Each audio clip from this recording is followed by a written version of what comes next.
Then Governor Whitmer apologized after some Catholics expressed offense that the tableau evoked the Holy Sacrament of Communion.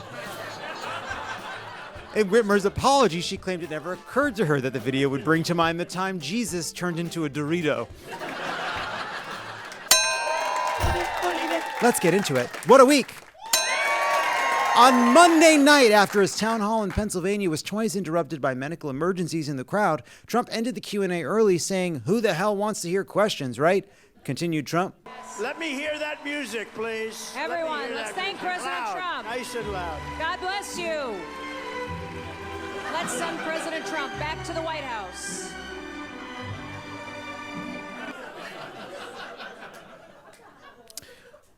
I want to hear questions such as, is he okay? What's going on? Why is this race tied?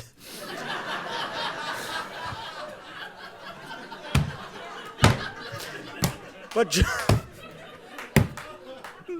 it's really hitting me this week. But Trump didn't leave the stage. At one point, he said he would take another question, change his mind, call Democrats evil, and then ask his team to crank YMCA. And those two people that went down are patriots, and we love them. Yes. And because of them, we ended up with some good music, right? Right? So play YMCA. Go ahead. Let's go. Nice and loud. Here we go, everybody. And then he just stood there, swaying for song after song for 39 minutes.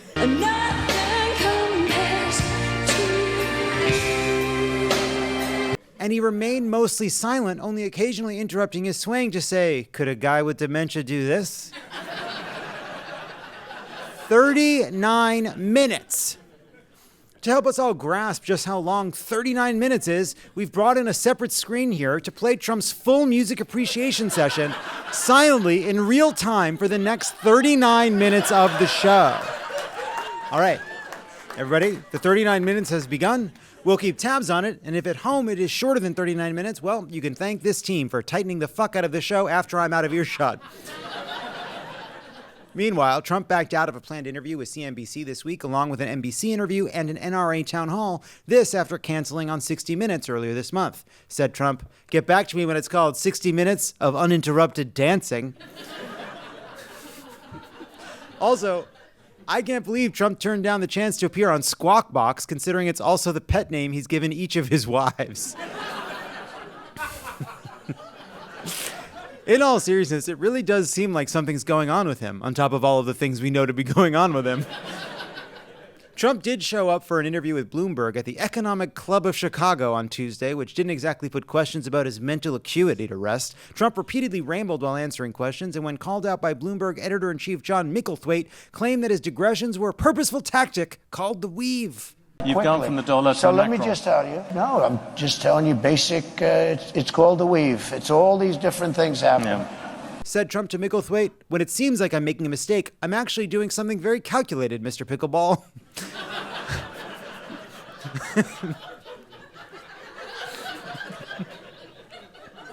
In between his incoherent rantings on stage in Chicago, Trump took this swipe at Kamala Harris. You know, I took 2 cognitive tests, and I aced them both. I think people should take cognitive tests, not because of the age, but because of something else. Now, here's the problem. They say it's unconstitutional, okay? But I would love to see cognitive tests.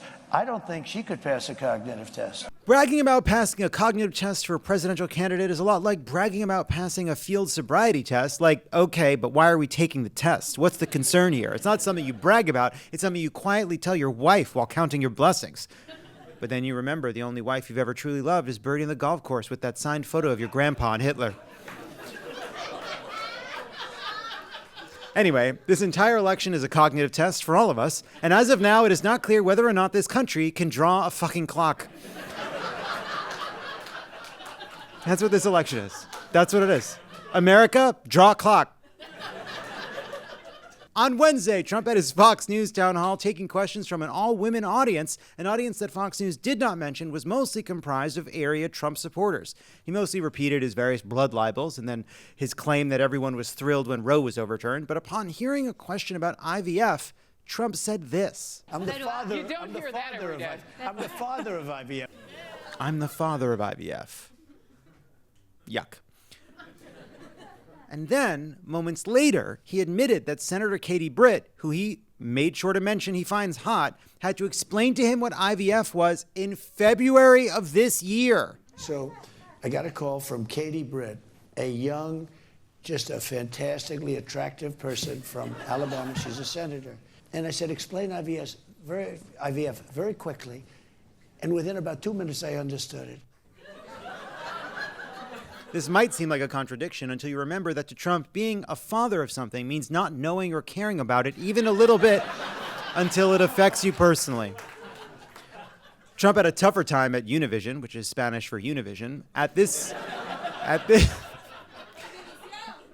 Well, right.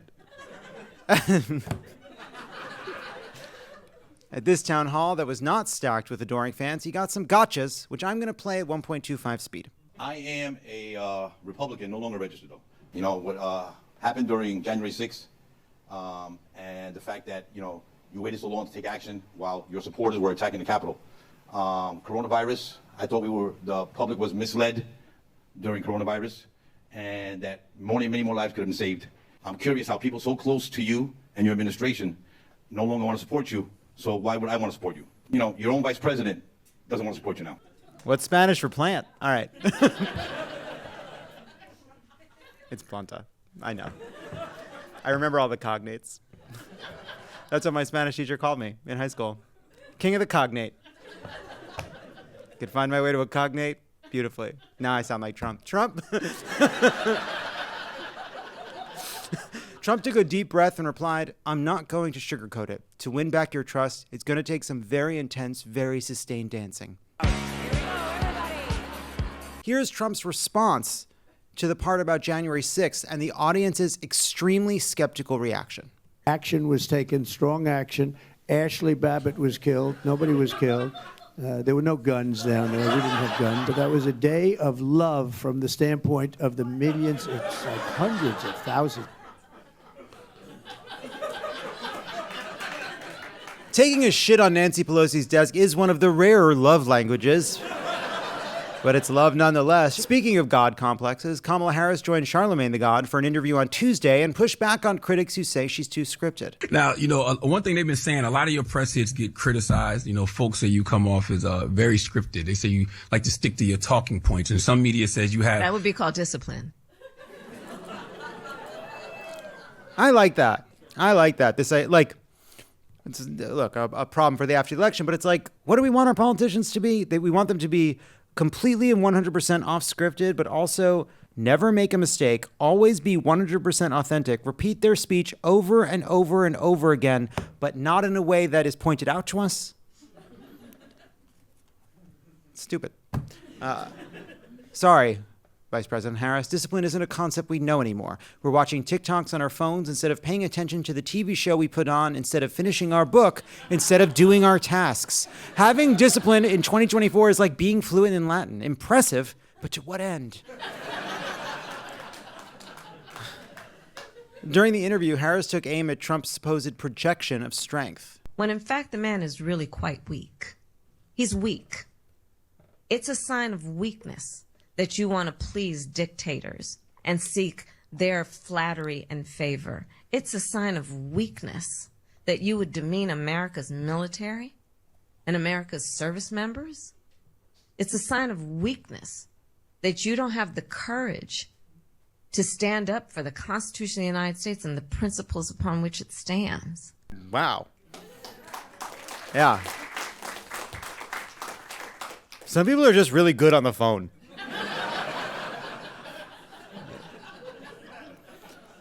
Trump is that special kind of weak and unfit, the type that fails to open a jar and then says, I loosened it for you. And the next person gets it. Speaking of not loose, Kamala Harris sat down with Fox News' Bret Baier on Wednesday night. Good for Kamala, right into the lion's den. Sure, the lions are fantastically wealthy liars with poorly placed Botox, but still, lions. Bear asked Harris if she thought that Trump supporters were stupid. Misguided, the 50%? Listen, Are they stupid? Brett Baird, like Elmer Fudd here, putting a carrot under a box held up by a fucking stick. But will democracy's Bugs Bunny in a pussy bow blouse fall for his trap? What is God, it? I would never say that about the American people. And in fact, if you listen to Donald Trump, if you watch any of his rallies, he's the one who tends to demean and belittle and diminish the American people. He's the one who talks about an enemy within, an enemy within, talking about the American people, suggesting he would turn the American military on the American people. So Kamala doesn't take the bait to create a little deplorable sequel and points out that it's Trump targeting Americans. But Bear responded with this. Question to the former president today. Harris Faulkner had a town hall, and this is how he responded. I heard about that. They were saying I was like threatening. I'm not threatening anybody. They're the ones doing the threatening. They do phony investigations. I've been investigated more than Alphonse Capone. He was the greatest gangster. No, it's true. No, but think of it. It's called weaponization of government. It's a terrible thing. Now, instead of playing the clip Kamala is talking about, Bear played a clip where Trump tries to downplay his own repeated comments, which Kamala helpfully pointed out. Brett, I'm sorry, and with all due respect, that clip was not what he has been saying about the enemy within that he has repeated when he's speaking about the American people. That's not what you just showed. Well, he was asked about that specific... No, that's not what you just showed. In all fairness and respect to you, that was the question that we asked him. You didn't show that, and here's the bottom line. He has repeated it many times, and you and I both know that. And you and I both know that he has talked about turning the American military on the American people. He has talked about going after people who are engaged in peaceful protest. He has talked about locking people up because they disagree with him. This is a democracy. Yes. In fact, the clip Bear played to downplay or pretend Trump had walked back his comments actually came moments after he says exactly what Kamala Harris was talking about. This is what Brett Baer cut around. And it is the enemy from within, and they're very dangerous. They're Marxists and communists and fascists, and they're sick. I use a guy like Adam Schiff because they made up the Russia hoax. It took 2 years to solve the problem. Absolutely nothing was done wrong, et cetera, et cetera. They're dangerous for our country. We have China, we have Russia, we have all these countries. If you have a smart president, they can all be handled. Handled. They've gotten so soft over there at Fox News, endlessly interviewing Trump about how reasonably priced his watches are and how sweet his kisses taste. Well, now they've finally met their match, a woman with a working short-term memory.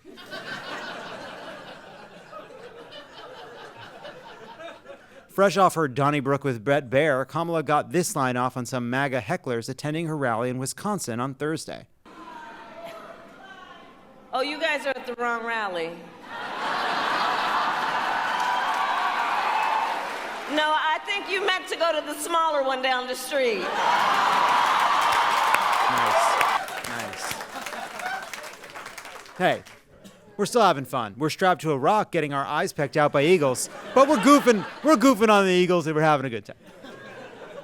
Speaking of people trapped between this world and the next, former President Jimmy Carter, who celebrated his 100th birthday earlier this month, successfully cast his vote for Kamala Harris on Wednesday with a mail-in ballot. Can I tell you what my first thought was? Sincerely, Carter dies between now and Election Day. Georgia comes down to one vote. We can't verify his signature. I'm not sleeping well. The Prilosec is only kind of working. I see one more poll that makes no sense. Jimmy Carter may outlive me. Carter told his son Chip back in August, "I'm only trying to make it to vote for Kamala Harris." Said Chip, "What'd you say, Dad?" as he looked up from his phone. "Nothing." Nothing, said Jimmy. Nothing. Chip Carter is 74 years old, by the way. Chip, maybe you get that ballot in the mail too, buddy. You're young, but only compared to one person. Speaking of time being short, Israeli officials confirmed on Thursday the death of Hamas leader Yahya Sinwar, the architect of the October 7th attacks in Gaza. But don't worry, he got his vote in for Kamala in time as well.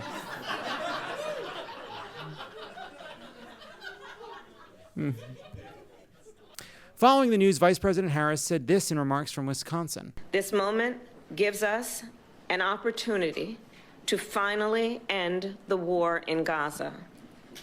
And it must end such that Israel is secure, the hostages are released, the suffering in Gaza ends, and the Palestinian people can realize their right to dignity, security, freedom, and self-determination. Said Israeli Prime Minister Benjamin Netanyahu.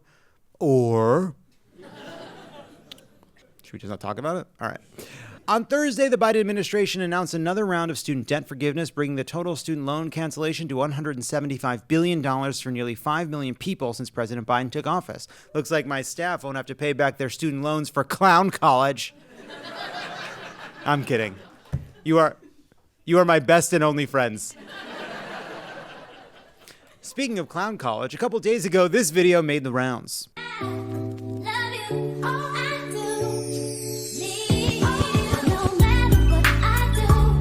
Allow me to describe the video. A kneeling person is fed a Dorito by a person off camera. Then, truly in a jump scare, the person off camera is revealed to be Michigan Governor Gretchen Whitmer. And impossibly, this is a video about the CHIPS Act. That's what I guess the Dorito represents.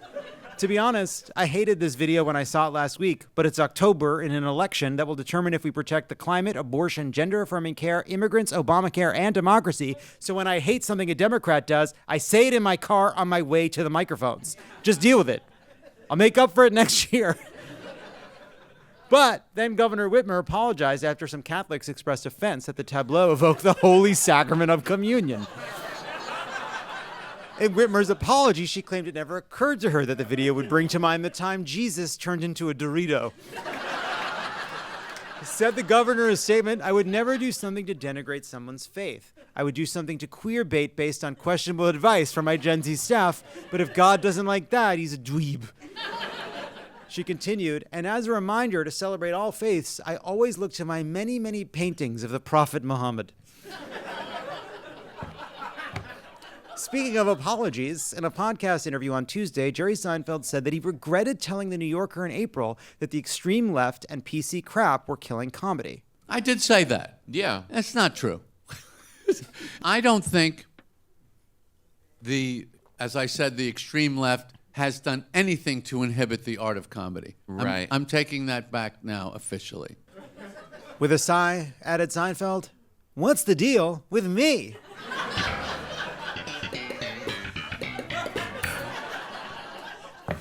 They should make the whole plane out of the apology. All right. Stupid. Good for Seinfeld. Comedians in cars getting introspective. Normally these guys just retrench and get all defensive. That's cool. I think that's good. He said something kind of dumb, got a bunch of criticism for it. He thought about it and said, "No, I'm being stupid. I'm wrong." And he actually explains it because he says basically culture changes.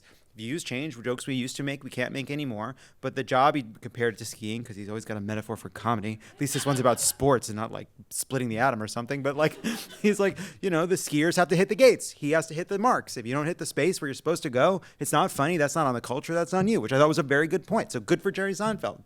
Welcome to the resistance, I suppose.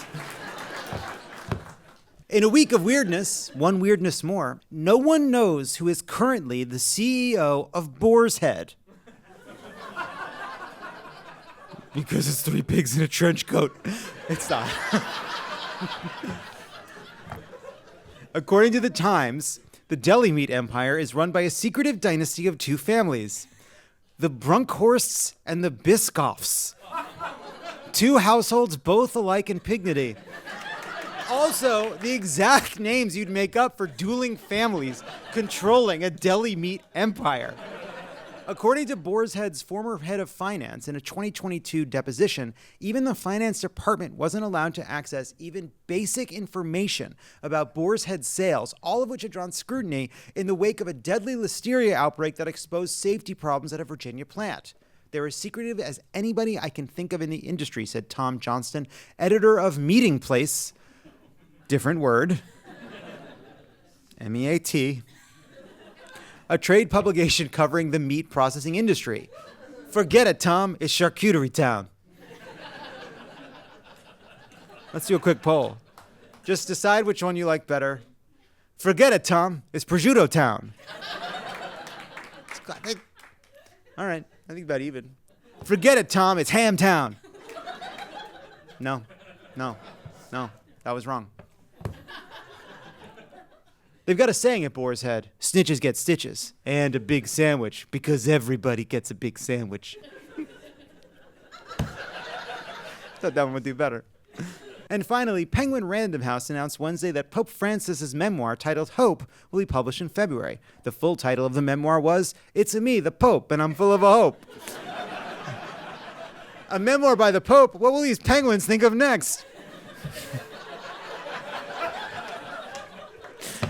Yep, that did it. You know what? Everybody wanted. Let's add the penguin fucking joke back for the very end.